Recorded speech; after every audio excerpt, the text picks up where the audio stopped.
Hello र नमस्ते सबैजनालाई म प्रतिमा अधिकारी र आज चाहिँ मसँग चाहिँ Asus को एकदमै हाइपमा आएको Zephyrus G14 भन्ने ल्यापटप र यो ल्यापटप हाइपमा आउनुको मेन रिजन चाहिँ this is one of the first laptops जसमा चाहिँ AMD को Ryzen 4 Gen CPU र Nvidia को ग्राफिक्स रहेको छ।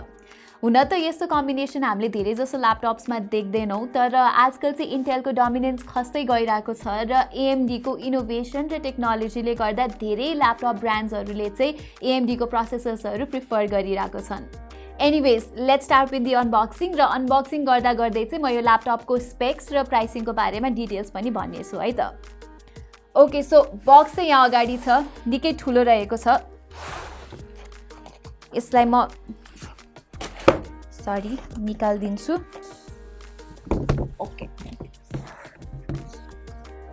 ओके, यो एउटा बक्स र हामीसँग अर्को पनि छ यहाँ। सो सुरुमा चाहिँ हामीसँग ल्यापटप कभर छ जुन चाहिँ एकदमै राम्रो क्वालिटीको छ। मैले चलाइसकेको थिएँ खासमा खोलेर हैन, एकदमै ड्युरेबल पनि लाग्यो मलाई मटेरियल चाहिँ। So this is very good to have है। यसलाई पनि हटाइदिउँ एकछिनको लागि। त्यसपछि चाहिँ छ हामीसँग ल्यापटप नै Asus को Zephyrus G14। ओके, सो सुरुमा चाहिँ ल्यापटप नै छ, निकाल्दिन्छु। ल्यापटप छ, देन हामीसँग छ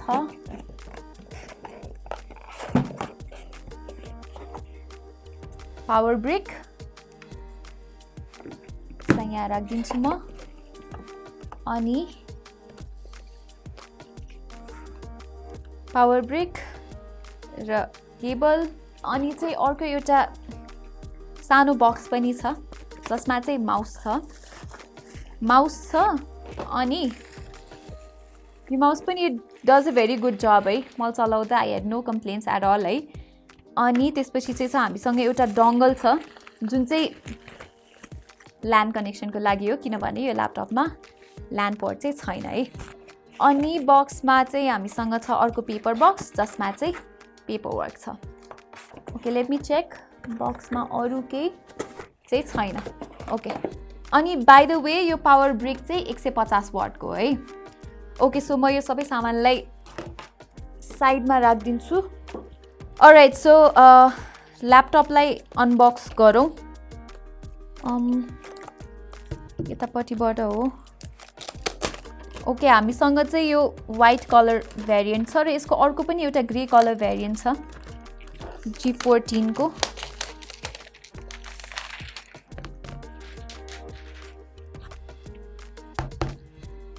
ओके, सो मसँग भएको चाहिँ सबभन्दा बेस भेरिएन्ट हो जसमा चाहिँ Ryzen 5 4600HS CPU रहेको छ र त्यसको साथसाथै GTX 1650 ग्राफिक्स छ, 8GB ऱ्याम छ अनि 512GB SSD छ र यो ल्यापटप चाहिँ तपाईहरुले ITTI बाट किन्न सक्नुहुन्छ र यसको मूल्य चाहिँ 1,49,500 रुपैयाँ रहेको छ। नेपालमा यो भन्दा अलिक पावरफुल Ryzen 7 4800HS वाला भेरिएन्ट पनि अवेलेबल छ र त्यसको प्राइस चाहिँ 1,89,000 रुपैयाँ हो। र त्यसको साथसाथै यसको सबभन्दा हाई स्पेक भेरिएन्ट जसमा चाहिँ Ryzen 9 4900HS छ र up to RTX 2060 Max Q graphics छ, त्यो चाहिँ अनफर्चुनेटली अहिलेसम्म नेपालमा अवेलेबल भएको छैन। ल अब चाहिँ यो ल्यापटपको रिभ्यू सुरु गरौँ, तर त्यो भन्दा अगाडि चाहिँ a huge shout out to our sponsor U2Key। So U2Key चाहिँ एउटा अथेन्टिक वेबसाइट हो जसबाट चाहिँ तपाईले विन्डोज 10 देखि लिएर गेम्सहरुको पनि सिडी किन्न सक्नुहुन्छ। जेनरली माइक्रोसफ्टको ऑफिशियल साइटमा चाहिँ विन्डोज 10हरु एकदमै एक्सपेन्सिभ हुने गर्छ, तर U2Key मा चाहिँ लाइसेन्स कीजहरु एकदमै नै अफोर्डेबल छ। फर एक्जाम्पल विन्डोज 10 होम चाहिँ मात्रै $15 मा किन्न सक्नुहुन्छ। सो U2Key र U2Key को अरु प्रमोशनल अफर्सहरुको जानकारी चाहिँ मैले तल डिस्क्रिप्सनमा दिएको छु, त्यो चेक आउट गर्न चाहिँ नबिर्सिनु होला। सो सुरु चाहिँ डिजाइनबाट गरौँ र मसँग भएको कलर भेरिएन्टलाई चाहिँ मिराज व्हाइट भनिन्छ र अघि नै भने जस्तै यसको अर्को स्पेस ग्रे वाला भेरिएन्ट पनि अवेलेबल छ। अनि साथै यो चाहिँ तपाईले बजारमा पाउने अरु अल्ट्राबुक्सहरु जस्तो छैन। यसलाई चाहिँ गेमिङ अल्ट्राबुक भनिन्छ किनभने यसमा चाहिँ पावरफुल सीपीयू र जीपीयू रहेको छ जुन चाहिँ गेमिङ ल्यापटप्सहरुमा भेटिन्छ। यो ल्यापटप चाहिँ लाइट नै छ। यसको वेट चाहिँ 1.6 केजीस रहेको छ र बोकेर हिँड्दा पनि त्यस्तो अप्ठ्यारो हुँदैन। मेरो कति धेरै जना ग्राफिक डिजाइनर साथीहरुले चाहिँ एकदमै हेभी गेमिङ ल्यापटप्सहरु बोकेर हिँड्छन् र लङ टर्ममा चाहिँ उनीहरुको ढाड दुख्ने जस्तो समस्या पनि भएको छ। So maybe this laptop is a solution to that. यहाँ यो ल्यापटपको पछाडी चाहिँ तपाईहरुले एरे अफ डट्स पाउनुहुन्छ जुन चाहिँ यो ल्यापटपको एकदमै युनिक डिजाइन एस्पेक्ट हो र यो म्याट्रिक्स डटले चाहिँ अर्को स्पेस ग्रे वाला भेरिएन्टमा सेकेन्डरी डिस्प्ले जस्तै काम पनि गर्छ जसमा चाहिँ तपाईहरुले टाइम GIFs सेट गर्न सक्नुहुन्छ। त्यस्तो युजफुल फिचर चाहिँ होइन यो, तर जे होस् युनिकै भन्न सकिन्छ। बिल्डको कुरा गर्दा चाहिँ च्यासी म्याग्नेशियम र एल्युमिनियमको अलॉयले बनेको छ जसले एकदमै प्रिमियम लुक्स र फिल्स दिन्छ र मसँग भएको यो व्हाइट भेरिएन्टमा चाहिँ फिंगरप्रिन्ट्स र स्मजेसहरु खासै लागिहाल्दैन। So this is something I really like. त्यसको साथसाथै डिजाइन बारे मन परेको अर्को कुरा भन्नु पर्दा चाहिँ अरु एसुसको जेनबुक जस्तै यहाँ चाहिँ आर्गो लिफ्ट हिन्ज डिजाइन रहेको छ जसले यहाँ तल एउटा एक्स्ट्रा स्पेस क्रिएट गरिदिन्छ जसबाट चाहिँ फ्रेश हावा फ्लो हुन दिन्छ ल्यापटपले।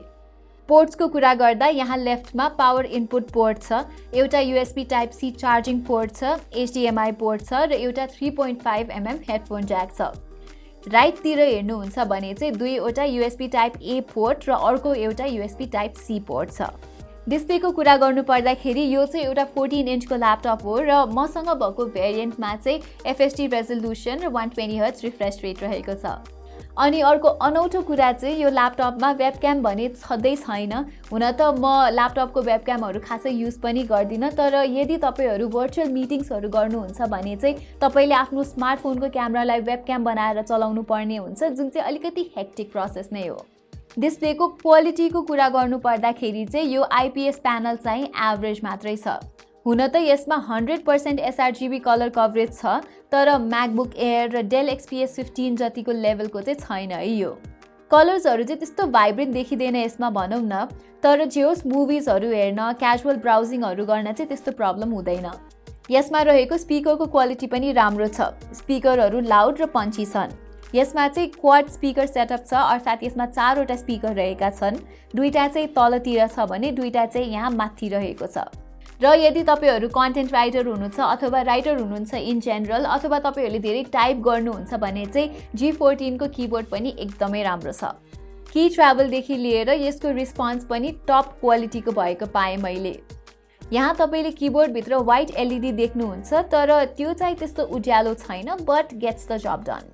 कीबोर्डको तलपट्टि चाहिँ यहाँ ग्लास ट्र्याक प्याड छ जुन चाहिँ कीबोर्ड जस्तै रिस्पोन्सिभ र एक्युरेट छ। र कीबोर्डको माथिपट्टि हेर्नुहुन्छ भने चाहिँ तपाईहरुले यहाँ पावर बटन भेटाउनुहुन्छ जसले फिंगरप्रिन्ट सेन्सरको पनि काम गर्छ र यसको काम चाहिँ फास्ट र एक्युरेट नै रहेको छ। ल अब चाहिँ G14 को परफर्मेन्सको बारेमा कुरा गरौँ र अघि नै भने जस्तै यसमा चाहिँ Ryzen 5 4600HS CPU र Nvidia GTX 1650 ग्राफिक्स कार्ड रहेको छ। र्यामको कुरा गर्नु पर्दाखेरि चाहिँ तपाईहरुले यो ल्यापटपमा 8GB र्याम पाउनुहुन्छ 3200 MHz को र यो र्याम चाहिँ यहाँ मदरबोर्डमै सोल्डर गरिएको छ, तर Asusले एउटा एक्स्ट्रा भेकेन्ट स्लट पनि प्रदान गरेको छ। र यदि तपाईहरु यो ल्यापटप किन्ने सोचमा हुनुहुन्छ भने चाहिँ अर्को 8GB र्याम एड गर्ने सुझाव दिन चाहन्छु म चाहिँ, किनभने त्यसो गर्दाखेरि चाहिँ AMD को चिपसेट र र्याम म्यानेजमेन्ट अझै अप्टिमाइज हुन्छ र अझै बेटर परफर्मेन्स पाउन सक्नुहुन्छ। एनीवेज यो ल्यापटपमा तपाईहरुले अरु Asus ल्यापटपहरु जस्तै 4 वटा पावर प्रोफाइल पाउनुहुन्छ जुन चाहिँ तपाईले यहाँ कीबोर्डमा भएको फ्यान टगल बटनबाट अथवा आर्मोरी क्रिएट एपबाट चेन्ज गर्न सक्नुहुन्छ। यो प्रोफाइलहरु चाहिँ साइलेन्ट, परफर्मेन्स, टर्बो र म्यानुअल हुन्। साइलेन्ट चाहिँ यदि तपाईहरु मुभी अथवा क्याजुअल ब्राउजिङ गरिराख्नु भएको छ भने चलाउने हो भने टर्बो चाहिँ गेमिङको बेला चलाउने हो, किनभने यो मोडमा तपाईको फ्यान्सहरु म्याक्सिमम स्पिडमा चल्छ र परफर्मेन्सलाई एन्हान्स गर्छ। र एभ्रीडे टास्कको लागि मेरो विचारमा performance mode is the best. मैले चाहिँ यो ल्यापटपमा धेरै गेम्सहरु खेले टर्बो मोड अन गरेर, र यसमा चाहिँ एउटा एन्ट्री लेभल गेमिङ GPU मात्र भएको कारणले हाई एन्ड गेम्सहरु जस्तै ब्याटलफिल्ड 5, सेकिरो शाडोज डाई ट्वाइस अथवा विचर 3 खेल्दाखेरि चाहिँ हाईएस्ट सेटिङ्समा मैले 45 देखि 60 FPS पाए। गेमिङकै कुरा गर्दा एपेक्स लेजेन्ड्स र भ्यालोरेन्ट जस्तो गेमहरु चाहिँ म्याक्स सेटिङ्समा अबभ 60 FPS नै जान्छ। भ्यालोरेन्टमा चाहिँ 120 FPS भन्दा माथि पुग्ने भएकोले यो 120 हर्ट्जको डिस्प्लेमा एकदमै स्मुथ गेम प्ले एक्सपिरियन्स गर्न सकिन्छ। तर यो ल्यापटपको एकदमै डिसअपोइन्टिङ कुरा चाहिँ यसको थर्मल्स हो। यहाँ एसुसले हिटिङ हुन नदिनको लागि चाहिँ मल्टिपल हिट पाइप्स, 2वटा फ्यान र मल्टिपल एक्जस्टहरू दिएको छ, त्यही पनि यसको मेटल च्यासी चाहिँ एकदमै तातिन्छ। मैले टर्बो मोड अन गरेर गेम खेल्दाखेरि जहिले पनि यसको CPU र GPUको टेम्परेचर अबभ 80 डिग्री सेल्सियस नै हुन्थ्यो।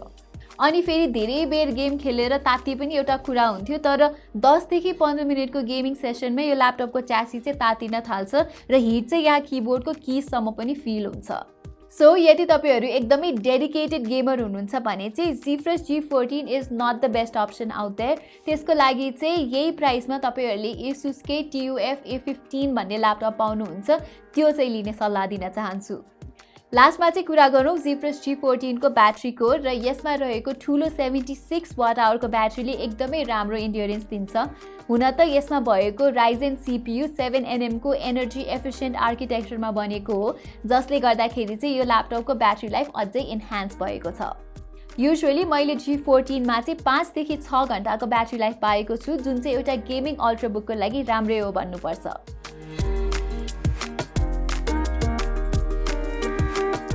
सो Asus Zephyrus G14 कस्तो युजरको लागि हो त? मेरो विचारमा चाहिँ एउटा professional non gamer user base क्याटेगोरीका लागि हो जस्तो लाग्छ। उदाहरण स्वरूप चाहिँ मेरो एउटा साथी CA छ र उसले चाहिँ अहिले XPS 13 अल्ट्राबुक चलाइरहेछ, तर he is a football fan अनि he likes to play FIFA, अनि उसको प्रोफेसनमा चाहिँ उसले आफ्नो ल्यापटप यताउता मिटिङमा र क्लायन्ट्सहरूकोमा लगिराख्नुपर्छ।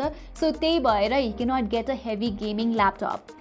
सो उसको लागि चाहिँ Zephyrus G14 एकदमै बेस्ट अप्सन हो, किनभने यो एकदमै लाइट छ, प्रोफेसनल पनि देखिन्छ र मिड टायर गेम्सहरू चाहिँ बिना हिटिङ मजाले पनि चल्छ यसमा। र यदि तपाईँहरू सिभिल इन्जिनियर हुनुहुन्छ अथवा मेकानिकल इन्जिनियर हुनुहुन्छ जसले चाहिँ सलिड वर्क्स र अटोक्याड जस्तो सफ्टवेयरहरू चलाउनु पर्ने हुन्छ साइट भिजिटको बेला, र यदि तपाईँहरूले अलिकति पावरफुल तर कम्प्याक्ट ल्यापटप खोजिरहनु भएको छ भने चाहिँ Asus Zephyrus G14 एउटा राम्रो अप्सन हो। सो यही नै थियो Asus Zephyrus G14 को अनबक्सिङ र रिभ्यू। हामी चाहिँ चाँडै नै Acer Helios 300 2020 र Acer Triton 300 को पनि रिभ्यू लिएर आउने नै छौँ। सो त्यो हेर्नको लागि चाहिँ हाम्रो च्यानललाई सब्स्क्राइब गरेर बेल आइकन थिच्न नबिर्सिनु होला। अहिलेको लागि चाहिँ यति नै, धन्यवाद।